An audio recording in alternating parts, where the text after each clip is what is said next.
back. This is Kyle Kuhn again, back with another edition of Kicking It with the K Train. We're doing it Sunday Stories style. You guys, last week, obviously, we talked a little bit about some of the relationship between music and triathlon. And last week we talked about rhythm specifically. There are several other relationships between music and triathlon. And this week I actually wanted to focus on a pretty important one, and that is equipment. Now, obviously, we don't use guitars, harmonicas, loop pedals, amplifiers, and all that in triathlon competition per se. However, some of the things that relate is this simple idea that the equipment you use does not make you the athlete that you want to be or the musician that you want to be. So you can have, I have known people that have the fanciest bikes, top of the line running shoes, the best wetsuits, all that, and they don't, they're not as fast or anything as some athletes that just show up with with a pair of beat up old sneakers and the hand-me-down bike that they've been riding since they were 18 years old, that they were commuting to and from their college campus or something like that. So you don't need fancy equipment to be a triathlete. You don't need fancy equipment to be a musician. Equipment are your tools. Just as a carpenter's tools can enhance their work. A nice guitar, a nice bike, a good pair of running shoes. Those will enhance your abilities. But just because you get a nice guitar or a nice bike does not mean you're going to ultimately start playing better music or riding faster bike splits or anything like that. But that being said, who doesn't like talking equipment? So I wanted to go ahead and introduce you guys to some of the equipment that I use, in particular for my music that I've been playing and stuff. So this guitar that I'm currently holding, this is one of my pride and joy in terms of guitars. This is a Taylor 210E. So Taylor Guitars, really well respected American company based out of San Diego, California. They've been around since like the early to mid 1970s, and they particularly known for acoustic guitars. Acoustic electric guitars specifically. So acoustic electric meaning that most of their guitars have electronic pickups in the guitar, so that you can plug into a PA system or an amplifier, as I'm plugged into right now. Anywho. So very well known for their acoustic electric guitars, but they made their name primarily because they did some stuff where they redesigned the guitar necks and made it a lot easier for if you're having issues with your guitar or something, the neck can be more easily removed. Also, the way they've designed guitar necks since the in the 1980s or something like that. Their acoustic guitars are much more playable. So they play very much like electric guitars. But anyway, we're getting into too much technical detail. This particular model of guitar, the Taylor 210E, that refers to their 200, the Taylor 200 series, which is, honestly guys, it's one of their lower end class of guitars. All the Taylor guitars that are 100 series or 200 series are made in their Tecate, Mexico factory.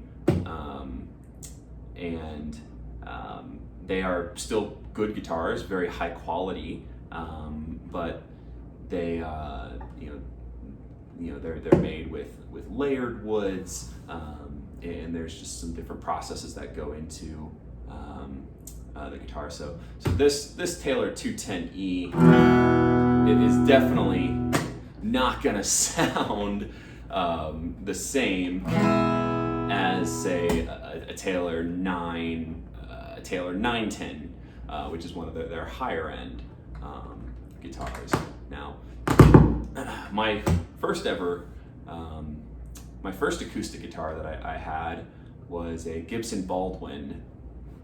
It was a guitar that my aunt got me. I think she just got it from like Target or something, and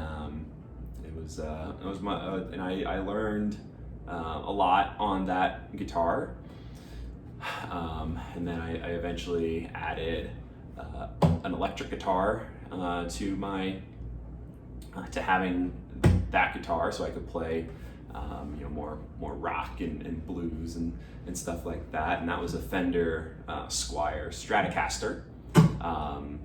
Then I eventually upgraded that electric guitar to a Gibson Les Paul electric guitar, which I still have. It's just at my parents' house. I don't think people at the Olympic and Paralympic Training Center would appreciate it if I was shredding, metal or rock or some some crazy stuff like that. From my dorm room here. And then in 2010, for Christmas, my dad got me this Taylor 210E, and she's been my primary guitar for the last 10 years or so. Like you guys have heard, beautiful sound, whether we're plugged in or not plugged in.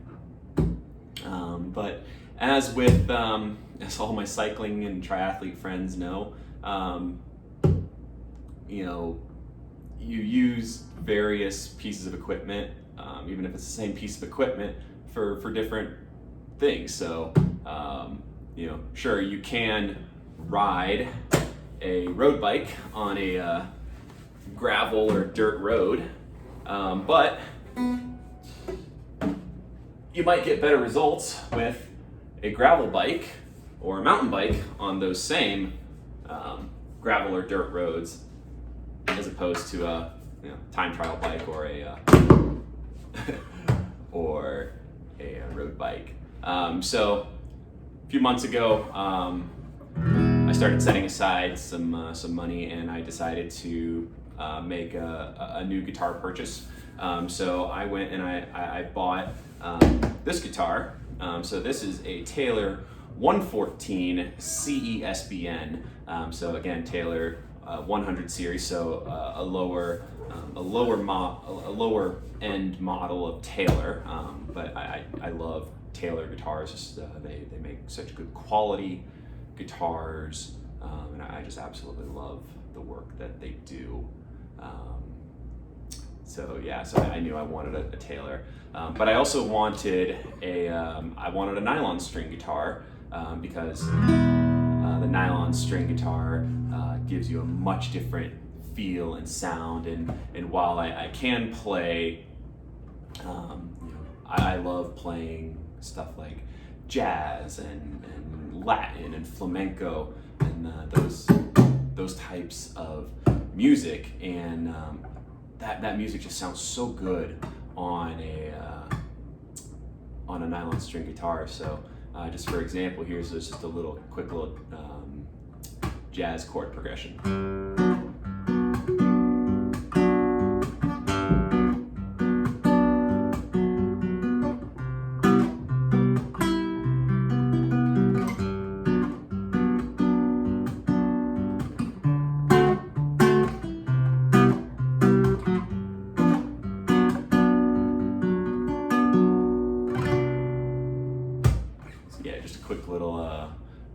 blues and 12-bar jazzy blues.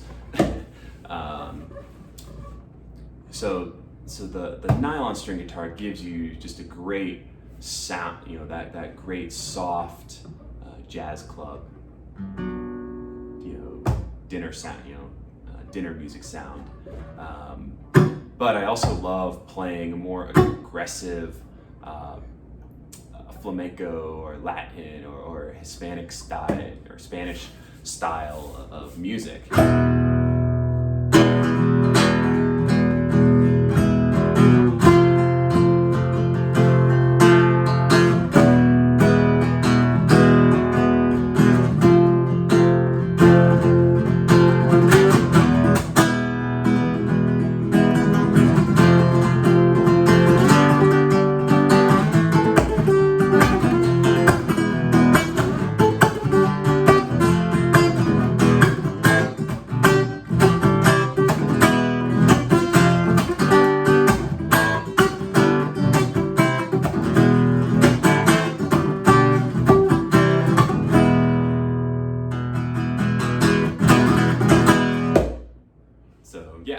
So that style of music also sounds just great on the nylon string guitar. And as you might notice, I'm not using a guitar pick when I'm playing on my nylon string.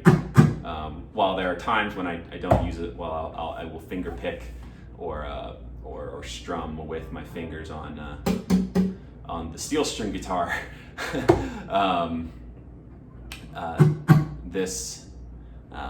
This nylon string is a little bit more forgiving on my sensitive little fingers here, on my sensitive sausage fingers. So the nylon string guitar, this one in particular, also has a little bit of a wider neck, so it allows me to do some finger style stuff as well.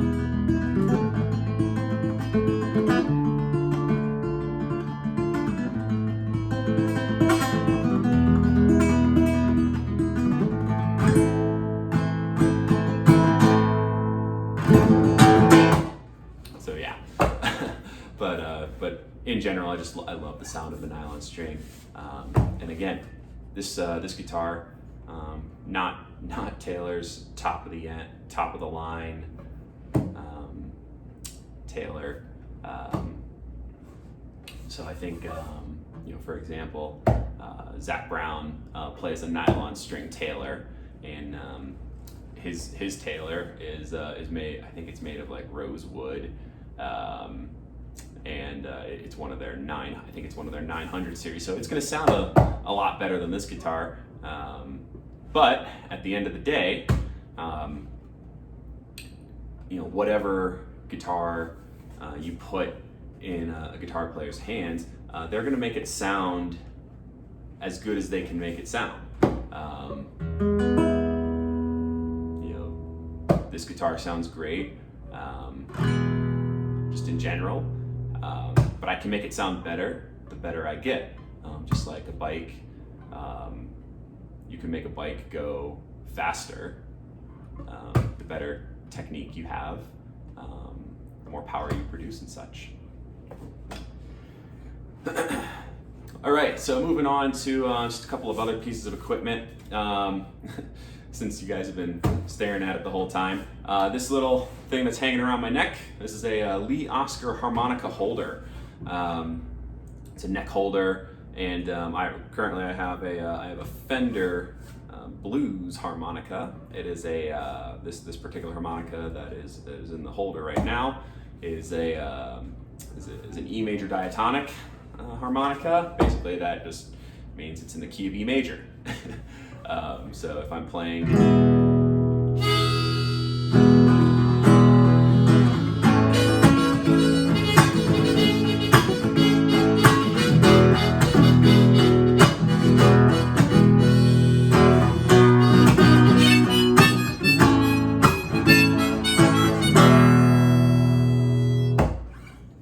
in the key of E major, anywhere I blow on this harmonica is going to sound halfway decent. I only picked up the harmonica a couple of months ago during isolation, quarantine, pandemic, whatever, during this whole pandemic stuff. So I'm very, very far from a great harmonica player, but I definitely I do my best. I have 7 harmonicas in total. I just went on Amazon and bought a pack of 7 different harmonicas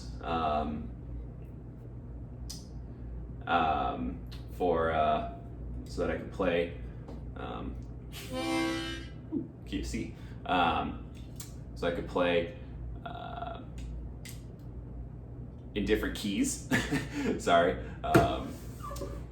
can't find my tongue today. So I have everything from a key of A major harmonica all the way to a key of G.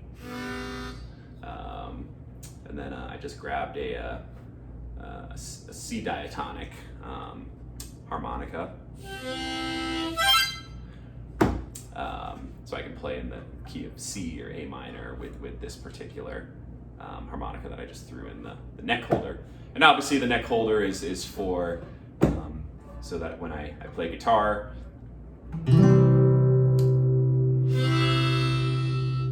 I don't have to be holding the harmonica with my hands. So anyway, a couple of other pieces of equipment that I use. This pedal. This is a whatchamacallit? This is a Boss RC1 looper pedal, and what the looper pedal allows me to do is play the guitar when it's plugged into an amplifier.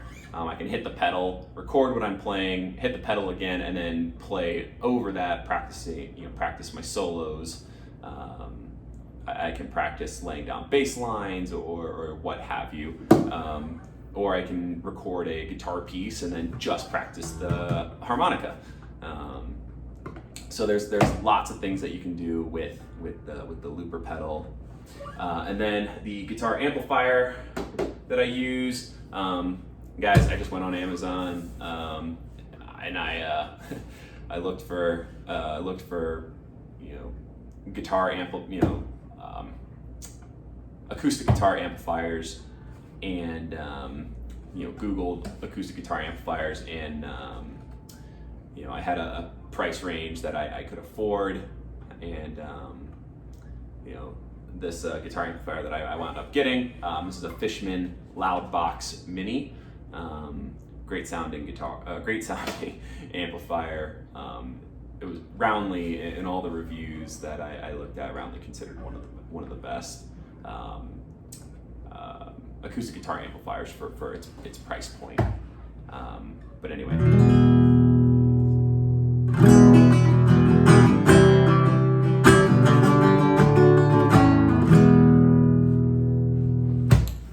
You guys, just because I have all of this equipment does not make me a great musician. I've been playing music for 21 years. Started as a drummer when I was 7 years old, and eventually picked up guitar when I was 15, and now I'm 28. So I've been playing and studying music for a long time.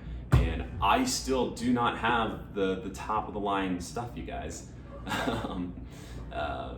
So it's all about what can you do with what you have. Can I make this lower end Taylor sound amazing? You're darn right. I can do my best to try. I'm never gonna say that I am an amazing musician, but I'm constantly working. I'm constantly trying to improve, and I constantly want to try and find better and different sounds out of each of my guitars, out of all of the instruments that I do play. Just like we're gonna try. Just like we do our best to try and squeeze out every bit of speed out of whatever pair of running shoes we have, out of the bikes that we have, or anything. So it's all about the work you put in. So don't stress if you don't have top of the line equipment. If you want to get started in triathlon, all you got to do is you got to have a pair of shoes that you can run in. Doesn't matter if they're dress shoes, running shoes, tennis shoes, basketball shoes. If you can run in them, you can do triathlon. If you've got a bike that you can pedal around the block, I don't care if it's got those little those little kid streamers on the handlebars, or if you're using clipless pedals or toe straps, or whatever. If you've got that kind of bike, if you've got any bike, or it could be, maybe you do have the top of the line TT bike or something like that. If you've got a bike that's got wheels, you can ride it, you can do triathlon. If you've got a bathing suit or something to swim in, you can do triathlon. Just like if all you can afford, if you want to play guitar, if all you can afford is some $100 guitar or $50 toy guitar or something like that from Target or Amazon or what, to get started, do it. Make it sound as great as you can, and then when you outgrow that, then you can move on and move up. But again, it's not the equipment that makes us great. It's the hard work and the years of dedication that we put into learning all of our craft.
Just a little fun, you guys. Anyway, thanks so much for always watching. If you guys enjoy the videos, sorry I'm rambled a little bit more today than usual.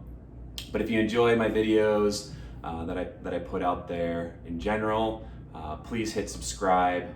Also, please follow me on all my social media channels, facebook.com/Kyle Kuhn Speaks, and on Instagram @IronKyle. That's @EYERONKYLE. Thank you so much, guys. Happy training, happy playing. Just keep being awesome. Keep an eye on your vision, y'all.